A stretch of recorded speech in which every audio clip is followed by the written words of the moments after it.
Bueno, primero, es claro que Colombia tiene probablemente el peor índice de Gini de concentración de la tierra del mundo. Ese es un hecho que se puede demostrar de todas las maneras.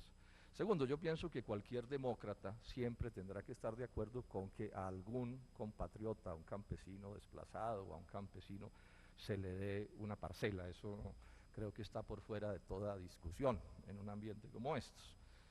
El problema es la discusión de cómo hacerlo y con qué propósitos y a quiénes, etcétera. Entonces ahí empiezan los debates y sobre todo si se hace. En Colombia recordemos que desde 1936 se está hablando de estos temas y el problema, lejos de resolverse, se vuelve cada vez más grave.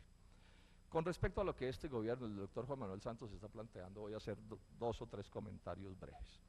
El primero es que no voy a fijar posición frente a lo que están planteando de tierras, porque la verdad es que no hemos podido conocer todavía qué es lo que van a plantear, pues, en la norma. Porque una cosa son lo que se diga, que ojalá esté en la norma, o lo que alguien sueñe con lo que va a estar en la norma, o se tenga la esperanza de lo que va a estar en la norma, y otra cosa es la norma, que no la hemos conocido, las normas. Para no mencionar que hay asuntos más graves, que después de que esas propuestas pasen por el Congreso, ¿cómo salen? Porque al final lo que se va a convertir en práctica es lo que aquí se termine aprobando, y la historia, digamos, de Colombia no permite ser optimistas en este sentido. Entonces, repito, me reservaré para opinar de fondo sobre este tema el día en que aparezcan las normas, pero desde ya con toda franqueza les digo, yo no soy optimista. Mi actitud frente a este gobierno es la de cero ilusiones, en este y en todos los temas.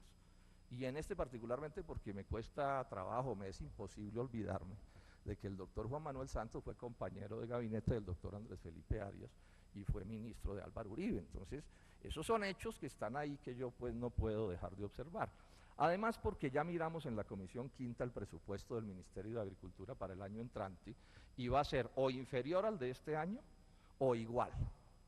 Entonces uno se hace una pregunta, porque se ha dicho que el agro va a ser locomotora del desarrollo. Yo me hago una pregunta, ¿cómo es que una cosa que el 6 de agosto pasado es un Renault 4, la misma cosa se vuelve una locomotora el 7 de agosto? Esas son cosas que por supuesto no me trago, porque no es posible una política agropecuaria seria sin plata. Inclusive no veo cómo se puede hablar con tierras de seriedad sin plata. Y más cuando la ley de reforma de las regalías, y eso sí ya lo sabemos a ciencia cierta, va a acabar con lo que llama el ministro de Hacienda los gastos chichigüeros, con la plata de las regalías. Chichigüeros para él, pues, es esas cosas que para los campesinos son tan importantes, ¿no? Un puente sobre un pequeño riachuelo, un aula en una vereda, una vía de penetración. Todo se va a ir a los grandes macroproyectos, concentrando la decisión del gasto en Bogotá y quitándole la decisión del gasto a los alcaldes y a los gobernadores que hoy lo tienen. Luego, sobre ese punto, repito, no soy optimista, pero bueno, también he dicho que esperaremos lo que pase. Lo segundo es que en la política agraria de este gobierno, esta no es la única cosa de la que se está planteando. Hay un segundo punto que curiosamente nadie menciona, que es el punto número 69 de los 110 puntos del programa de gobierno del presidente Santos. ¿Qué es lo que dice ese punto? Que hay que acabar con la traba burocrática que la UAF, o sea, la Unidad Agrícola Familiar, le significa a el desarrollo agrario. ¿Cuál es la historia de esto? Quienes quieran pueden encontrar en la Presidencia de la República que hace un par de años el presidente Uribe dijo que él quería hacer en los llanos orientales haciendas de 40 a 45 mil hectáreas, pero que la UAF no se las dejaba hacer porque la UAF tiene una limitación allí de 900 hectáreas. Y dijo también el presidente Uribe en esa misma intervención, que repito se puede encontrar, que esos grandes proyectos, que esa UAF no se podía desmontar porque la ley actual, hoy vigente en Colombia, no se lo permitía. Bueno, entonces cuando aparece esto en el programa de gobierno del doctor Santos, yo le pregunté ya al ministro Juan Camilo Restrepo para un debate que vamos a hacer el martes en la Comisión Quinta del Senado, que qué quería decir eso de acabar con la traba burocrática de la UAF. Entonces él me dice que definitivamente no son capaces de cambiar la ley, pero que entonces van a hacer proyectos para entregar en concesiones tierras en el Bichada y en los llanos orientales por encima de la UAF, en concesión, o sea, alquiladas. Bueno, eso, mis queridos amigos, se llama Carimagua. Eso se llama Carimagua, traducido al buen romance. ¿Qué era Carimagua? Una tierra que se le había debido entregar hace rato a unos campesinos y decidieron más bien entregársela toda a un solo gran empresario. Toda, las 17.000 hectáreas. No digamos de a 8.500 a 2, ni a 1.700 a 10, sino todas a uno solo. Entonces yo quiero llamarle la atención a los interesados en estos asuntos agrarios para que le echen ojo a esto, porque esta es la otra parte de la historia. Y que no resulte que al final, en lo que se está hablando de tierras aquí para desplazados, también se terminen agrupando esas tierras en grandes macroproyectos para grandes inversionistas y conviertan a nuestros campesinos como en siervos de la gleba del medio. Estos son los debates que hay que adelantar con toda tranquilidad. Porque además hay un tercer aspecto, que el periódico El Tiempo lo mencionó el lunes pasado, y es que viene el gran capital transnacional, anda merodeando detrás de las tierras de Colombia. Ya hay ofertas para comprar tierras del orden de 800.000 hectáreas. En Madagascar ya hubo un contrato a 100 años para tierras de 1 millón de hectáreas. En eso está el gran capital transnacional. Y entonces aquí surge otra pregunta.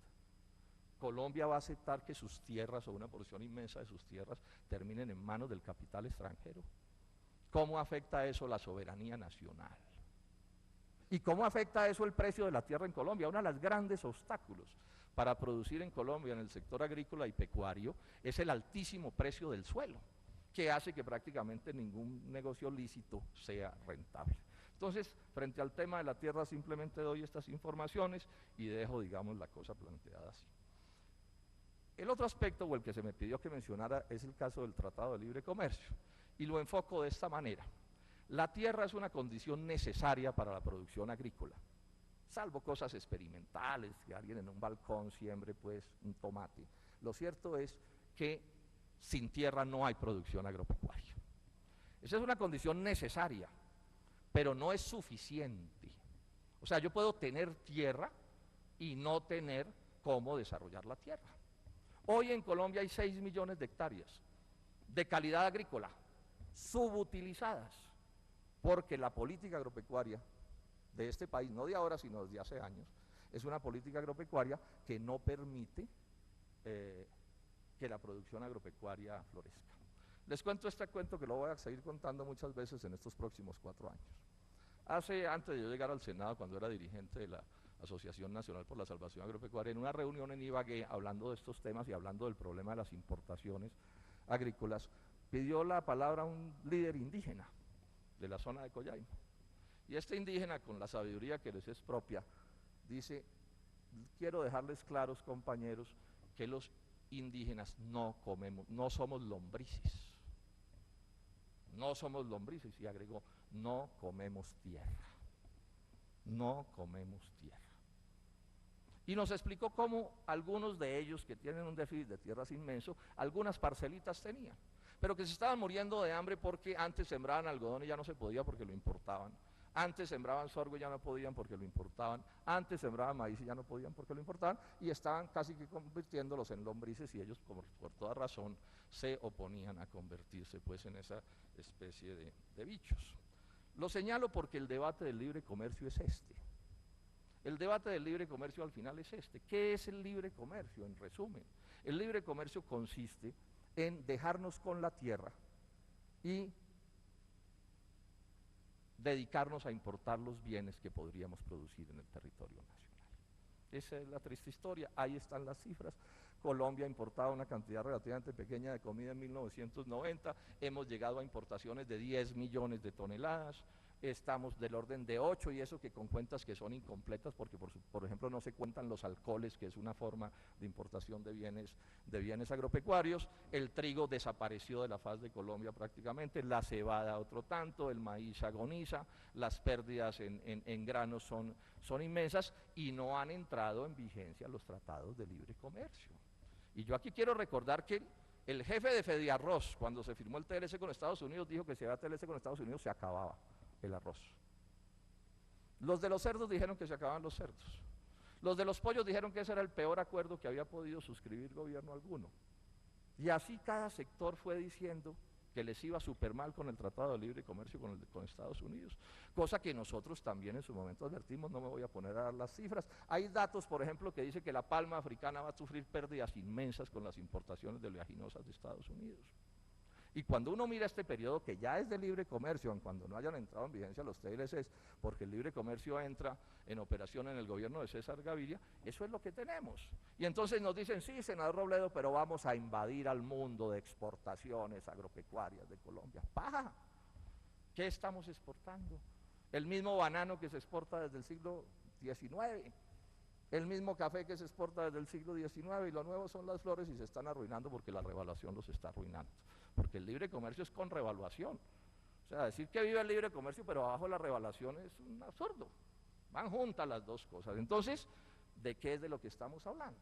O sea, en libre comercio no hay desarrollo agrario. ¿Por qué ha medio crecido el cultivo de la palma? Pues porque ahí no hay libre comercio. Si hay una cosa que es bien lejos del libre comercio es el negocio de la palma. Primero nos obligan a consumir un ACPM hecho con palma que es extremadamente costoso. Lo mismo que pasa con los alcoholes carburantes. Es obligatorio, uno le tiene que echar de eso al carro, quiera o no quiera, así le dañe el carro. Además le ponen un precio que sea negocio para los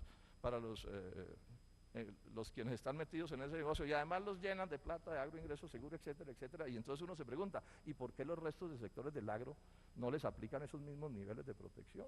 Y ojo, hoy lo que tenemos de agro, lo repito, lo tenemos porque no ha habido TLCs. Y van a arruinar también el sector lácteo, que es el último refugio de millones de pobres de Colombia. Los pobres que arruinaron en el trigo, en la cebada, en el café, en mil partes, están refugiados en unas cuantas vacas que tienen esos compatriotas campesinos todos. Y los van a arruinar. No es que lo digo yo, lo dice Fedegan, que es absolutamente amiga del gobierno nacional y en general del establecimiento. Entonces, la cosa es muy grave. Y cuando yo le pregunto al doctor Juan Camilo Restrepo para el debate del martes, le digo, bueno, este gobierno va a pedir que se renegocien los capítulos agrícolas del TLC con Europa y con Estados Unidos. Yo pensaría que deberían renegociar todos, que no debería haber esos tratados, pero bueno, siquiera lo agrícola. El ministro me dice, no señor, eso se mantiene, no hay ninguna razón para renegociar esos capítulos. Entonces yo pregunto, ¿cuál desarrollo agropecuario? Con un Renault 4 disfrazado de locomotora en lo que tiene que ver con asuntos presupuestales, ¿cierto? Con una política de tierras que es fácilmente entregarle las tierras de la nación a los inversionistas extranjeros y generar un impacto indeseable de mil razones en este país. En Colombia nos deberíamos poner de acuerdo, senadores y representantes, para presentar un proyecto de ley que prohíba venderle las tierras agrarias de Colombia a los extranjeros y que prohíba arrendárselas como están haciendo en Madagascar. Ese es el tipo de cosas que pienso yo deben estar en los proyectos. Entonces, como ustedes ven, no me hago ilusiones con la política agraria de esta administración. No tengo razones para hacérmelas, sin embargo, digamos que también, como ya advertí, vamos a esperar. Pero insisto en la idea principal, no somos lombrices. Los colombianos no somos lombrices. No es posible que nos convirtamos en lombrices. Darle tierra a una persona a la que no se le garantiza poder producir en ella es una especie de estafa descomunal. Y en esto hay que ser serios, porque aquí se mueven mil intereses. Aquí puede haber gente pensando en vender tierras con las que están encartadas a altos precios, ¿cierto?, para que encañenguen, como se dice, a otros compatriotas con esas posibilidades. Entonces mi llamado muy simple es, ojo abierto, ojo avisor, y no se me olvida, y lo digo con toda cordialidad, pero con toda franqueza, porque la franqueza tiene que ser el eje del debate político.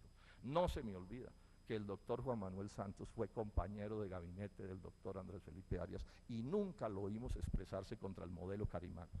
Yo pienso que aquí lo que de verdad, ese es mi sentimiento, que aquí lo que viene es convertir en realidad el modelo Carimagua, presentándolo endulzado.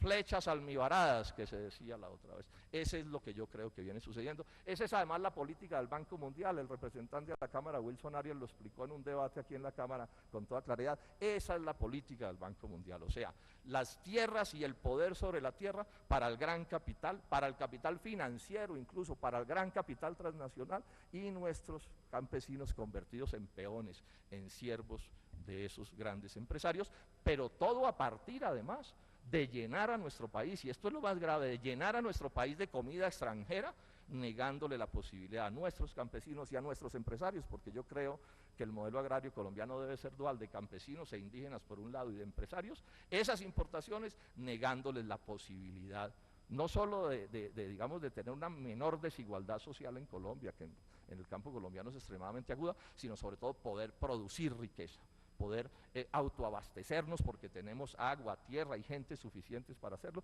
y esa no es, a mi juicio, la política que hasta el momento conozco de esta administración. Muchas gracias.